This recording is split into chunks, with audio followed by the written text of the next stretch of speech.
मुअज़्ज़िज़ नाज़रीन, अस्सलाम वालेकुम रहमतुल्लाहि व बरकातुहू। मैं हकीम क़ारी इरफ़ान सईद आपकी खिदमत में हाज़िर हूँ। उम्मीद है आप तमाम दोस्त खैरियत से होंगे और अपने घरों में खुशखुरम होंगे। मौज़ू शुरू करने से पहले आप तमाम दोस्तों से मेरी गुजारिश है कि आप हमारे चैनल को सब्सक्राइब करें और साथ बेल आइकन के बटन को दबाएँ ताकि आने वाली हर नई वीडियो आप तक बर वक्त पहुँचती रहे। आज का मेरा जो मौज़ू है वो एलर्जी के हवाले से है। बाज़ दफ़ा बंदे को ऐसी तकलीफ़ शुरू हो जाती है जिस्म के अंदर कि बंदा परेशान हो जाता है और फिर उल्टियाँ भी शुरू हो जाती हैं, उस टाइम दस्त भी शुरू हो जाते हैं, बुखार भी शुरू हो जाता है। अजीब कैफियत होती है जिस्म के अंदर एलर्जी की कि उसके साथ फ़ौरन उल्टी, दस्त, बुखार वगैरह निकलता है।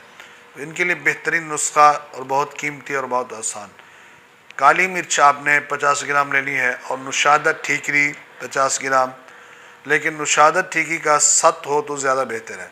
सोना गेरू आपने 50 ग्राम लेना है।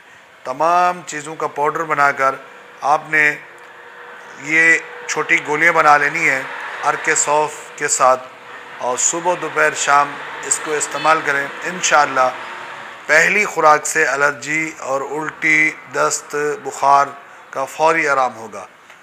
ये ज़्यादा से ज़्यादा 2 से 3 दिन आपको इस्तेमाल करनी पड़ेगी, इंशाअल्लाह मुकम्मल अफ़ाका होगा।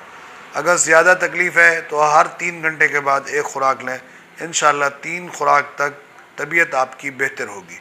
उम्मीद है ये हमारा मुख्तसर प्रोग्राम आपको पसंद आएगा। इसको अपने तमाम दोस्तों को शेयर करें ताकि आपके दोस्त इससे फ़ायदा हासिल कर सकें। जज़ाकल्लाह।